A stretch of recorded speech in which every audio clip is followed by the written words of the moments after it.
Bismillahirrahmanirrahim. Assalamualaikum warahmatullahi wabarakatuh. Alhamdulillah, alhamdulillahi ala ihsanih, wa syukru lahu ala taufiqihi wa amtinanih, wa ashhadu an la ilaha illallah wahdahu la syarika lah ta'ziman li sya'nih, wa ashhadu anna Muhammadan abduhu wa rasuluhu ad-da'i ila ridwanihi al-hadi ila ihsanih. Allahumma salli wa sallim wa barik alaihi wa ala alihi wa ashabihi wa ikhwani. Allahumma allimna ma yanfa'una wanfa'na bima 'allamtana wa zidna ilma.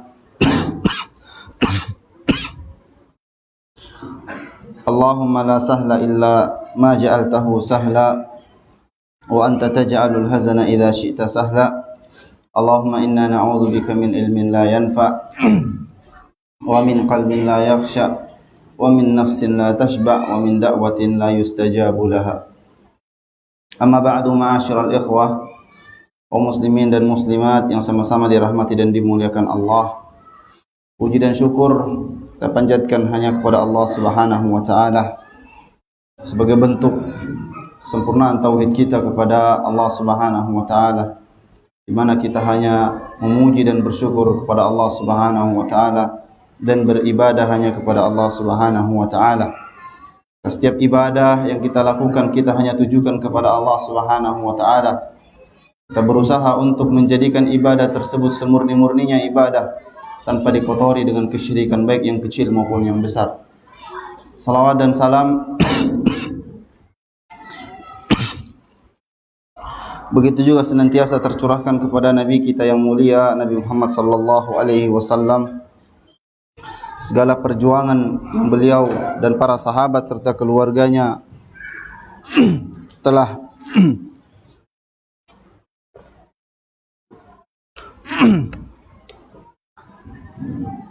beliau torehkan di jalan Allah Subhanahu wa taala. Harta, jiwa, tenaga, waktu, pikiran, semuanya mereka korbankan di jalan Allah Subhanahu wa taala sehingga Islam, kalimat la ilaha illallah tegak di atas muka bumi ini dan kita bisa berislam dengan baik, mengenal mana sunnah, mana bid'ah, mana jalan menuju neraka, mana jalan menuju surga. Tidak lain dan tidak bukan adalah jerih payah Rasulullah sallallahu alaihi wasallam. Maka hendaknya kita senantiasa membasahi lisan kita. Di antara yang kita perbanyak adalah salawat kepada beliau sallallahu alaihi wasallam. Saudara-saudaraku yang sama-sama dirahmati dan dimuliakan Allah,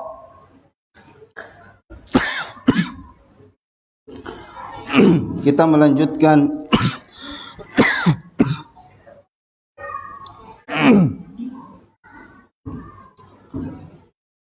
pembahasan kita atau pelajaran kita dalam kitab At-Tauhid, yang mana masih pada awal dari bab ini kita menjelaskan tentang bab maja'a fir riya, tentang erat kaitannya dengan riya. Kenapa riya ini dimasukkan dalam kitab At-Tauhid?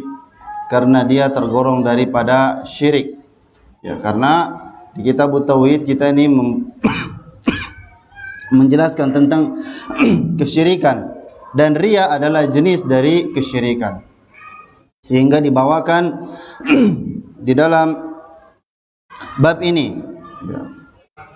Kita sama-sama ketahui bahwasanya riya adalah syirkul asghar, syirik kecil, dan kita sudah sama-sama mengetahui apa perbedaan syirik besar dan syirik kecil. Ya.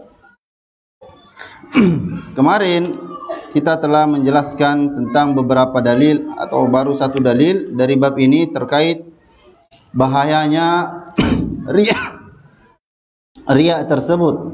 Bahkan Allah Subhanahu wa taala mengancam orang yang paling pertama kali dicampakkan ke dalam neraka adalah orang-orang yang dalam ibadahnya mereka melakukannya untuk riya.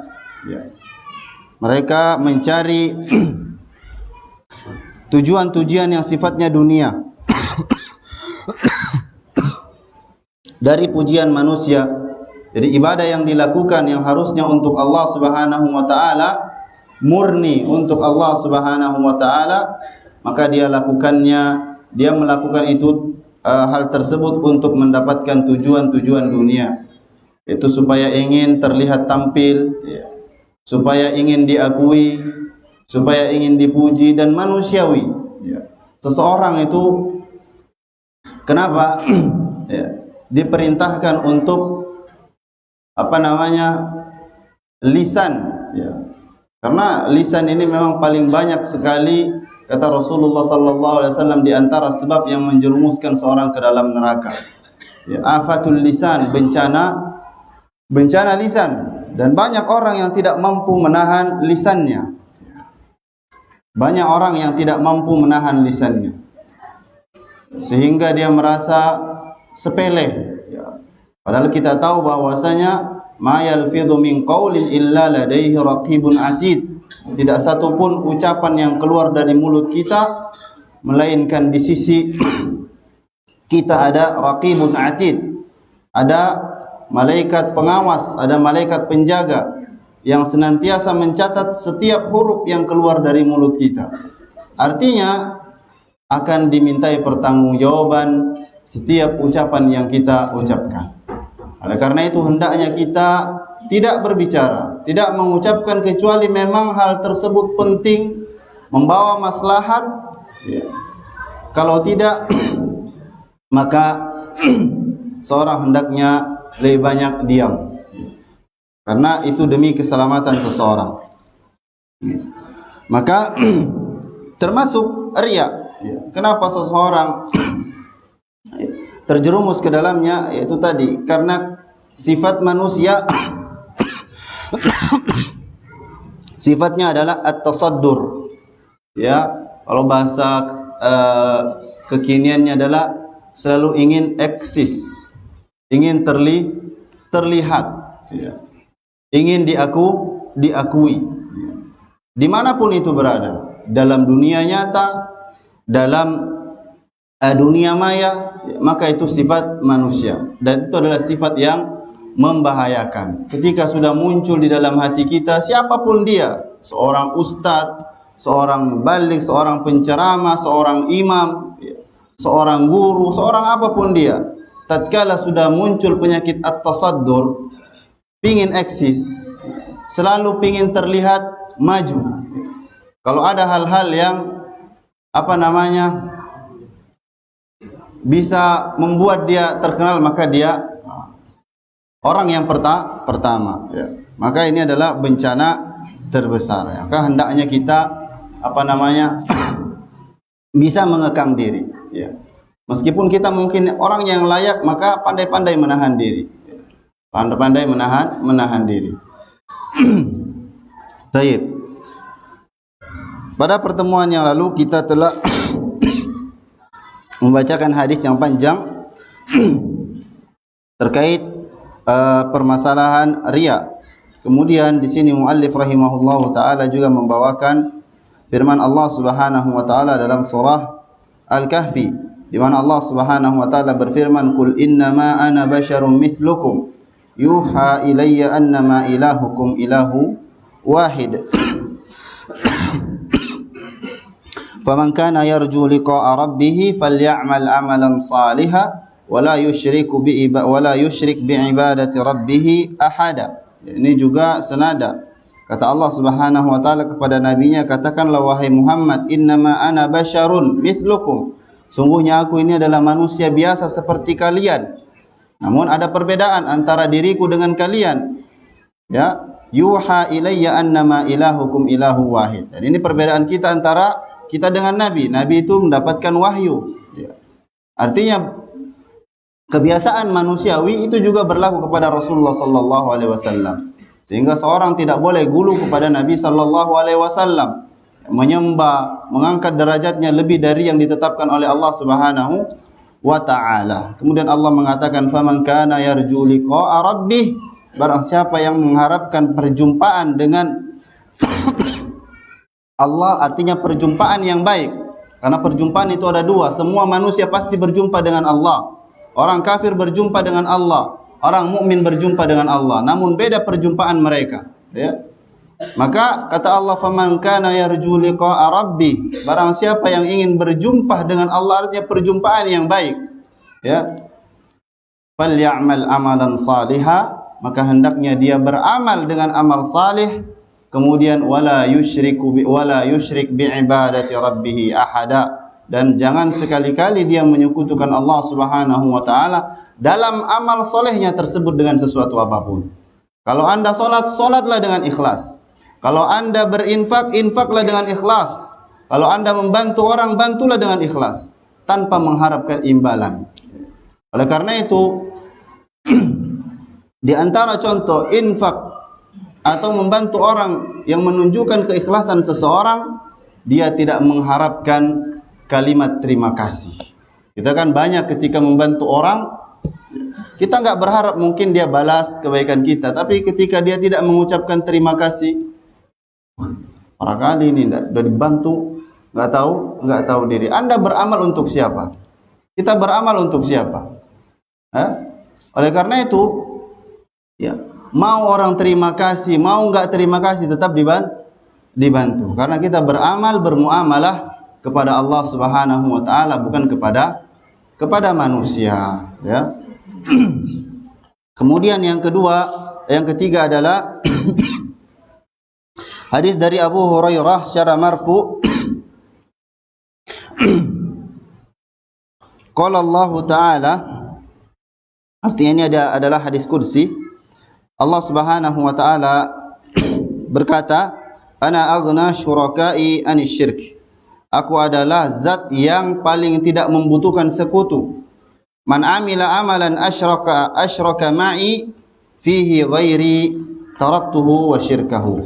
Barang siapa yang beramal dengan sebuah amalan apapun itu, kemudian dia menyekutukan diriku dengan sesuatu apapun itu dalam amalan tersebut, kata Allah Subhanahu wa taala, taraktuhu wa syirkah.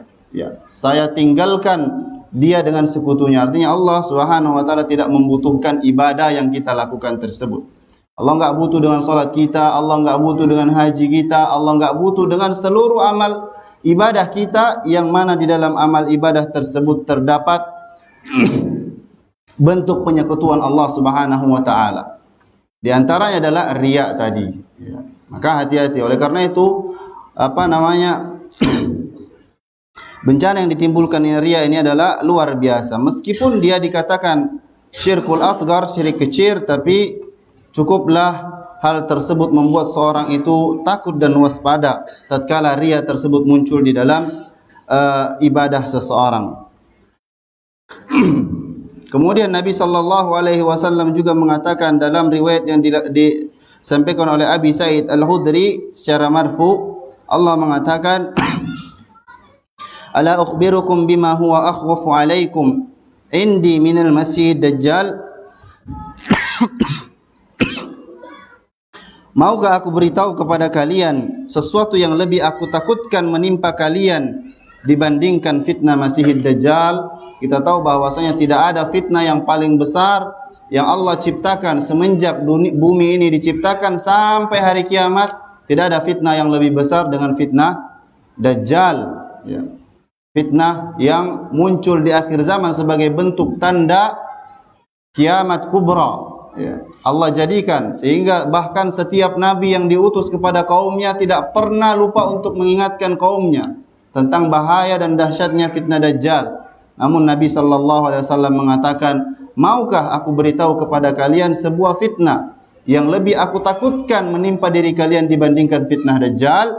Para sahabat menunjukkan bahwasanya fitnah ini lebih dahsyat, bahkan lebih ditakuti oleh Rasulullah sallallahu alaihi wasallam. Kalau kita lihat besarnya mana, tentu fitnah Dajjal. Tapi fitnah ini lebih berbahaya, mungkin tidak sebesar fitnah Dajjal. Tapi mungkin kenapa hal tersebut ditakuti oleh Rasulullah SAW? Mungkin dia lebih samar, lebih tersembunyi, lebih tidak diwaspadai oleh orang-orang, sehingga banyak yang terkena fitnah ini. Oleh karena itu Rasulullah SAW mengatakan, lebih aku takutkan menimpa diri kalian. Para sahabat bertanya, mereka mengatakan, bala, benar sekali ya Rasul. Pak Rasulullah SAW mengatakan asyirkul khafi, yaitu syirik tersembunyi, ya, syirik tersembunyi. Kemudian Rasulullah SAW memberikan permisalan, contoh seperti apa itu syirkul khafi. Kata Rasulullah SAW, yakumur rajulu, seorang laki-laki berdiri, fayusalli, kemudian dia salat, subhanallah, dia berdiri bukan bermaksiat, tapi berdiri untuk dalam melaksanakan ketaatan kepada Allah, ibadah yang paling mulia dia laksanakan, yaitu salat. Akan tetapi fayuzayyinu salatahu lima yara min nadhari rajulin ilaihi, dia perbagus salatnya, dia penuhi rukunnya, dia penuhi wajibnya, sunnah-sunnahnya dia penuhi semua dari salat tersebut. Karena apa? Karena ada orang yang melihat dia, karena ingin dipuji oleh orang lain. Subhanallah, salatnya luar biasa, betapa indahnya, sesuai dengan tuntunan sunnah Nabi SAW. Tak ada yang tahu, satu masjid tak ada yang tahu, hanya dirinya dengan Allah Subhanahu wa Ta'ala. Ya, ini contoh Rasulullah SAW menyebutkan seperti apa syirkul khafi. Oleh karena itu, riya juga ayyuhal ikhwah dikatakan bahwasanya syahwat, syahwat yang tersembunyi, ya. Karena syahwat kita ini kan banyak, syahwat terhadap makanan, syahwat terhadap barang-barang yang indah, rumah yang bagus, kendaraan yang bagus, itu kan bagian dari syahwat, ya. Tapi ada syahwat tersembunyi. Apa itu? Itu kepingin diakui, kepingin diakui, kepingin dipuji, kepingin diangkat, ya. Itu syahwat yang berbahaya, ya, syahwat yang tersembunyi, ya. Adapun syahwat-syahwat yang lain, ya, maka enggak masalah selama itu tidak melalaikan seseorang dari ibadahnya dan dari mengingat Allah Subhanahu wa Ta'ala. Namun syahwat yang satu ini sangat berbahaya, yaitu syahwat ingin diakui. Ketika tidak dipanggil, misalnya dia sudah haji misalnya, kenapa saya enggak dipanggil haji misalnya? Baik. Sehingga dia marah tatkala dipanggil namanya atau Pak atau siapa tanpa disebutkan nama hajinya. Atau misalnya Ustadz, ketika dipanggil namanya tidak disebutkan Ustadz misalnya, maka dia pun marah, ya. Nah, maka ini adalah syahwat-syahwat yang tersembunyi yang merusak ibadah seseorang. Taib ayyuhal ikhwah, kemudian kita menjelaskan beberapa keadaan riya tatkala menimpa atau mengenai sebuah amalan seseorang. Berkata muallif di sini, hukmul ibadah idza khalataha ar-riya wa huwa ala thalathatu awjuh. Hukum ibadah, status ibadah seseorang tatkala tercampuri oleh riya, maka dia ada tiga keadaan. Baik. Jadi ibadah yang kita lakukan, ya, tatkala tercampuri riya, baik, statusnya bagaimana? Ada tiga keadaan, ada tiga model. Yang pertama, keadaan yang pertama, an yakuna al-ba'its 'ala al-ibadah mura'atun nas min al-asl, kaman qama yusalli min ajli mura'atun nas wa lam yaqsid wajha Allah, wa hadha syirkun wal ibadatu batilatun. Yang pertama, bahwasanya pendorong, motivasi dia melakukan ibadah itu memang didasari oleh riya, memang didasari pingin pamer, memang didasari ingin supaya dilihat orang. Saya mau bersedekah, tujuannya apa? Supaya dikatakan Masya Allah dia dermawan. Salat dia kenapa? Supaya dikatakan alim. Jadi dasar dia melakukan ibadah tersebut memang tujuannya riya, memang untuk mencari pengakuan manusia. Ini model yang pertama. Maka status yang ibadah seperti ini bukan amal saleh, maka dikategorikan syirik, artinya dia berdosa, sedangkan ibadahnya batilah, tertolak. Berarti riya itu jamaah bukan hanya masalah diterima atau tidak diterima. dia beramal ria, oh berarti ibadahnya enggak diterima. Bukan masalah itu. Ya. Sekiranya seseorang kalau dia beribadah, kemudian terjangkiti penyakit ria, kemudian enggak diterima, sampai situ itu enak seperti itu, ya kan? Ya udah enggak diterima, nah, besok nanti bisa buat lagi, bisa ikhlas lagi. Namun enggak seperti itu. Ya. Yang masalah sudah ibadahnya enggak diterima, capek-capek dia berdosa, dan dosanya enggak tanggung-tanggung. Dosanya enggak dosa kecil, dosanya dosa besar, syirkul asghar, ya. Lebih besar daripada berzina, lebih besar daripada makan riba, lebih besar daripada membunuh. Ya. Jadi bukan masalah ria itu. Oleh karena itu sebagian orang menyepelekan ria ini.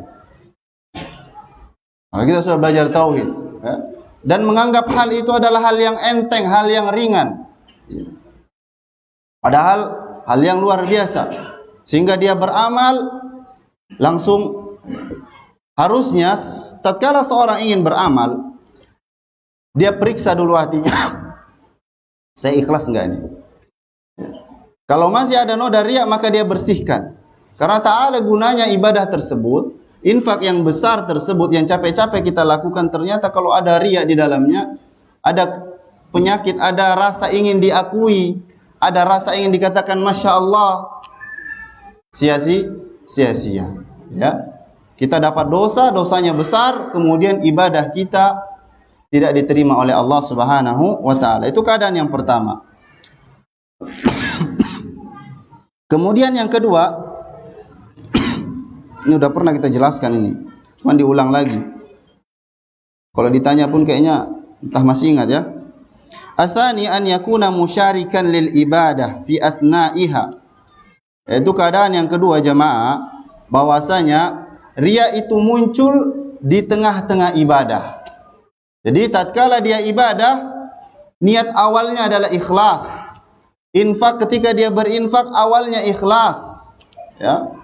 Ketika bangun masjid awalnya ikhlas, hanya mengharapkan pahala dari Allah Subhanahu wa taala. Ketika dia salat, ketika dia mengisi muhadharah, mengisi kajian, ikhlas dia. Tatkala sudah berjalan 10 menit, 20 menit, banyak ikhlas di jamaah ya. Mantaplah ini. Tapi muncul penyakit riya tersebut, sehingga dia perbaiki ucapannya, retorikanya, penguasaan dalil-dalilnya.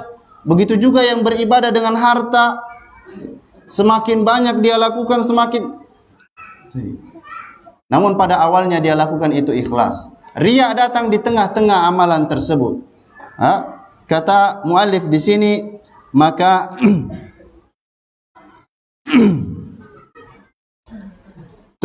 maka ada dua keadaan. Jadi yang kedua ini ada dua keadaan. Gimana kondisi ibadah kita tatkala dimasuki oleh riya pada pertengahan, ya. Maka para ulama membaginya menjadi dua. Dilihat dulu ibadahnya. Apabila ibadah tersebut berkaitan, rangkaian ibadah tersebut awal dan akhirnya saling berkaitan, ya, saling berkaitan, maka tatkala dia tidak melawan riya tersebut, artinya dia merasa aman, tenang saja, dia menikmati perasaan tersebut, maka habis ibadahnya. Contohnya salat, kemarin kita katakan rakaat pertama dengan rakaat terakhir itu saling berkaitan, ya. Rakaat pertama dia salat dalam keadaan bersih, ya, dalam keadaan suci. Rakaat kedua juga demikian. Rakaat ketiga pas di penghujung sebelum salam, ternyata dia buang angin. Baik. Apakah 2 rakaat setengah ini dianggap benar karena dia lakukan dalam keadaan bersih, kemudian yang salah tadi yang sedikit aja ini gara-gara dia buang angin, kemudian dia mengulangi itu aja, atau dia ulangi salat dari awal? Dari awal. Kenapa? Karena ibadahnya, rangkaiannya tersebut saling berkaitan antara awal dengan akhir, ya. Maka tatkala seorang salat, ya, haji misalnya, haji itu kan saling berkaitan, ya. Tatkala awalnya dia ikhlas, kemudian ternyata sebelum di akhir-akhir dari ibadah haji tersebut ternyata ada riya. Dia kirim foto atau dia buat status, misalnya, alhamdulillah, tinggal sedikit lagi, mohon doanya. Baik. Dia tahu bahwasanya dia pingin supaya orang lihat gitu kan, supaya dia tahu bahwasanya dia riya pada saat itu. Baik. Maka tatkala dia tidak lawan, artinya dia menikmati kondisi tersebut, maka hancurlah ibadahnya tersebut dari awal sampai akhir, karena saling berkaitan. Itu kondisi yang pertama. Kondisi yang kedua, ibadah yang tidak saling berkaitan, rangkaiannya tidak saling berkaitan. Contohnya, dia bersedekah misalnya 1 juta. Baik. Awalnya dia ikhlas bersedekah. Baik. Kemudian dia tambah lagi pada saat itu 500.000. 500.000 ini pada saat yang sama, pada waktu yang sama, hanya beda mungkin beberapa beberapa persekian detik, ternyata muncul riya, dan dia menikmati riya tersebut. Maka yang 1 juta tadi ikhlas, pahalanya sempurna di sisi Allah.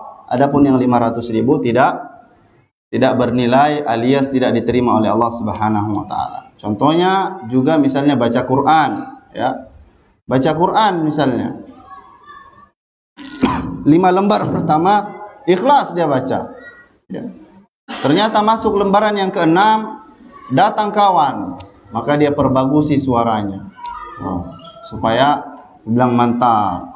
Dia perbagus suaranya, dia kencangkan sedikit suaranya, sambil nengok ke kiri, nengok mana. Maka yang lembar yang ke-6 itu batal alias tidak diterima oleh Allah Subhanahu wa taala. Adapun yang lembar pertama sampai lembar ke-5 itu diterima oleh Allah Subhanahu wa taala karena ibadahnya tidak saling berkaitan antara awal dan akhir. Baik. Kemudian keadaan yang ketiga, jadi yang batal itu tatkala seorang tidak berusaha untuk melawan. Tapi ketika dia melawan, berusaha, benci dia, ada perasaan ini, misal dia imam, tiba-tiba muncul di rakaat kedua perasaan pingin dipuji, pingin dikatakan wah gitu, sehingga dia memang dasar suaranya bagus gitu kan, tidak mungkin lah saya muncul penyakit riya ini, saya jelek-jelekkan aja lah suara saya, kan nggak mungkin ya kan. Seorang harus dituntut untuk membaca Al-Quran dengan suara yang bagus. Tatkala muncul perasaan tersebut, bukan dia meninggalkan ibadah tersebut atau dia jelek-jelekkan suaranya, bukan, tapi dia lawan, benci dia dengan penyakit tersebut, tidak suka dia, maka dia lawan terus sampai ibadah tersebut selesai. Maka kalau yang seperti ini insya Allah ibadahnya tidak akan bermasalah, tetap diterima oleh Allah Subhanahu wa taala. Yang tertolak itu tatkala seorang menikmati, merasakan. Jadi ada enaknya, ada manisnya. Iya ya, mantap ya. Kita pun bisa senyum-senyum sendiri gitu kan.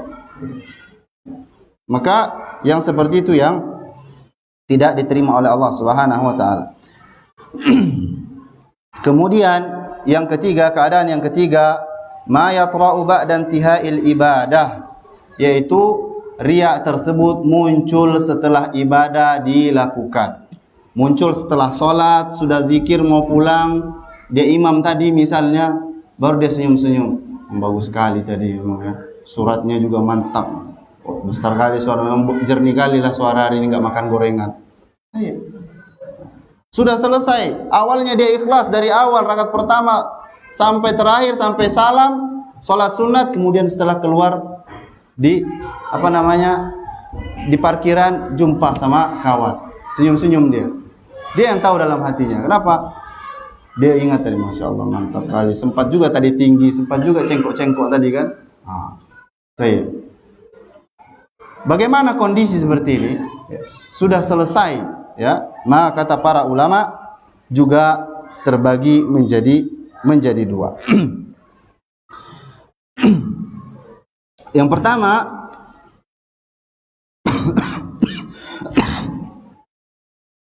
bahwasanya dia terhapus juga. Ini pendapat yang ekstrim nih. Yang kuat, yang apa namanya? Yang sedikit apa namanya?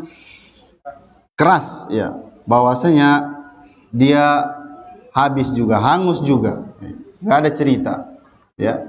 Dia enggak, ibadah tersebut enggak habis gara-gara riya tersebut, tapi gara-gara dosa riya nih, ya, dosa riya tadi besar sehingga nilai ibadah yang tadi ikhlas ini ketika disandingkan maka sifar, jadi nol. Hanya saja dia tidak berdosa, namun dosa apa namanya, pahala yang capek-capek, tidak ibadah yang kita lakukan tadi itu habis, hangus.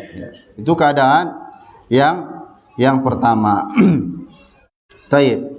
Adapun keadaan yang kedua, katanya bahwasanya ibadah tersebut tidak terhapus, namun dia berdosa. Ya. Kalau tadi yang pertama dia tidak berdosa, namun pahala ibadah tersebut hangus, ya, gara-gara dosa riya ini. Jadi ibarat 000 sifar, ya, kosong. Adapun yang kedua, pahalanya sempurna, ibadahnya sempurna, dinilai sebuah ibadah yang sempurna di sisi Allah. Namun juga di sisi lain dia berdosa. Artinya ibadah pahalanya lain di tempat yang lain, dosa riya ini di tempat yang lain. Jadi di satu sisi dia beribadah mendapatkan pahala, di sisi lain juga dia berdosa gara-gara riya. Baik. Wallahu taala alam, ini dua pendapat ulama, ya. Yang pertama bahwasanya habis, hangus. Yang kedua bahwasanya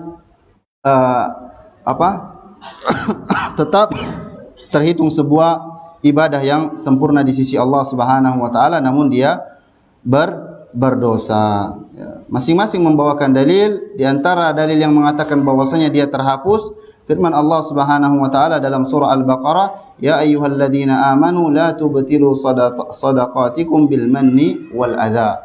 Artinya riya itu bisa menghapuskan ibadah, sedekah yang kita lakukan ikhlas itu bisa terhapus, ya.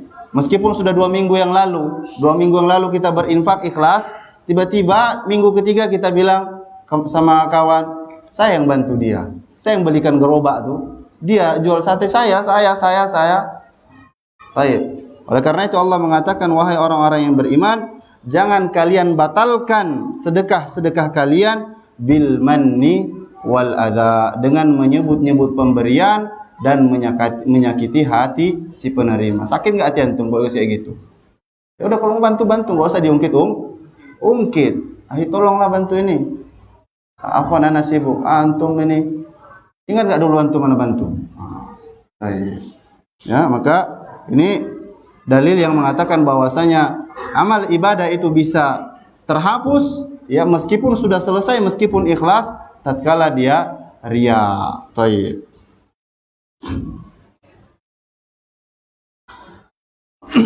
Baik. Kemudian permasalahan yang selanjutnya, ayyuhal ikhwah, beberapa hal atau beberapa perbuatan yang sebenarnya tidak riya, namun seseorang menganggapnya sebuah riya. Ya. Apa itu? Yang pertama, tatkala dia melakukan ibadah penuh ikhlas, kemudian ada orang yang memujinya. Misalnya antum sedekah 500 juta, antum sembunyikan, gak ada yang tahu. Ya. Tiba-tiba ketahuan, Mas Agus itu yang yang nyumbang gitu kan. Dia udah berusaha untuk sembunyikan, ternyata ketahuan juga gitu kan. Kemudian manusia memuji, masya Allah, subhanallah, antum luar biasa, semoga Allah memperbanyak orang-orang yang seperti antum ini. Ya. Kemudian dia senang, tersenyum. Baik. Hal yang ini hal yang demikian ini bukan riya ayuhal ikhwah. Ya. Bukan riya, ya. Karena Rasulullah sallallahu alaihi wasallam ditanya tentang keadaan yang seperti ini. Ya Rasul, ada orang yang melakukan sebuah amalan ikhlas, nah dia sembunyikan, namun ada yang mengetahui kemudian dipuji oleh manusia dan dia senang tatkala dipuji tersebut. Jadi senangnya dia tatkala dipuji, apakah itu riya? Kata Rasulullah SAW, man sarrat hasanatuhu wa sa'at kata Rasulullah SAW, tilka ajilun bushra al-mu'min. Ya, itu adalah kabar gembira seorang mukmin yang disegerakan. Ya. Jadi alamat seseorang berusaha untuk menyembunyikan amalannya, namun ketahuan dipuji oleh manusia dan dia senang dengan pujian tersebut, maka itu bukan riya kata Rasulullah SAW. Ya. Justru itu adalah kabar gembira untuk seorang mukmin yang telah disegerakan oleh Allah Subhanahu wa ta'ala. Namun ayyuhal ikhwah, karena riya itu berat, bencananya juga besar, maka Rasulullah sallallahu alaihi wasallam berkata, man istata'a minkum an yakuna lahu khabi'atan min amali salih falyaf'al. Barang siapa yang mampu, yang bisa untuk memiliki amalan-amalan yang bisa dia sembunyikan, artinya sebisa mungkin amalan tersebut sekiranya bisa disembunyikan, saya sembunyikan. Ya, amalan saleh yang bisa kita sembunyikan, kata Rasulullah SAW, falyaf'al, lakukanlah. Kenapa? Karena amalan yang tersembunyi, amalan saleh, itu jauh beda pahalanya dengan amalan saleh yang nampak. Sedekah yang sembunyi di belakang layar tak ada orang yang tahu kecuali cuman panitia, itu beda dengan antum berdiri di depan sini mengatakan ini sekian ratus juta untuk masjid. Beda pahalanya. Ya. Oleh karena itu Rasulullah SAW mengatakan, barang siapa yang bisa, yang mampu untuk menyembunyikan amal salehnya, falyaf'al, hendaknya dia lakukan. Ya. Kenapa? Karena ganjaran pahalanya yang luar biasa dari Allah Subhanahu wa taala, dan pahala yang ibadah yang dilakukan tersembunyi itu lebih mudah untuk menjaga hati dibandingkan ibadah yang dilakukan secara terang-terangan. Namun dalam beberapa keadaan seseorang dituntut untuk menampakkan amalannya. Tujuannya apa? Supaya memotivasi orang. Misal seorang ustadz misalnya di masjid tersebut tidak terbiasa melakukan salat tahiyatul masjid misalnya. Orang masuk kemudian tiba duduk misalnya. Maka dia masuk kemudian datang kemudian salat di depan misalnya. Nampak. Kenapa dia enggak salat di belakang? Kenapa salat depan? Supaya nampak. Dia ingin menampakkan bahwasanya sunnah seorang menghormati ketika masuk masjid adalah dengan salat 2 rakaat. Ya. Sembari dia menjaga hatinya. Seperti itu ya. Jadi dalam beberapa keadaan seorang dituntut untuk menampakkan ibadah tersebut untuk memotivasi orang, boleh ya, untuk menampakkan bahwasanya harusnya seperti ini. Namun ya, di samping itu juga seorang berusaha untuk menyembunyikan amal-amal salehnya. Jangan dalil kita ketika buat status terus gitu kan, untuk memotivasi. Jadi nggak ada ibadah dia yang tersembunyi, nampak semua ya, dengan alasan untuk motivasi orang. Baik, akhi, harusnya antum punya ibadah yang tersembunyi antara antum dengan Allah, yang mungkin tidak perlu istri antum tahu, anak ini enggak. Semua rumah tangganya, kebaikannya terupload. Ya. Bahkan dia sering mijit istrinya pun orang tahu. Dia itu, anak sering alhamdulillah suami yang baik, sering mijit istri. Ya. Apa hubungannya antum ngasih tahu ke kawan? Apa hubungannya ngasih tahu ke orang lain? Kalau antum punya amal saleh yang tersembunyi dalam rumah, dah sampai dalam rumah aja, nggak perlu orang tahu. Ya. Maka semoga Allah Subhanahu wa taala bisa menjaga hati-hati kita dan menjaga ibadah kita dari noda-noda kesyirikan, baik yang kecil maupun yang besar. Ini yang bisa saya sampaikan pada kesempatan malam yang berbahagia ini. Mudah-mudahan ada manfaatnya. Ya, kita cukupkan dengan doa kafaratul majlis. Subhanakallahumma bihamdika asyhadu an la ilaha illa anta astaghfiruka wa atubu ilaik. Assalamualaikum warahmatullahi wabarakatuh.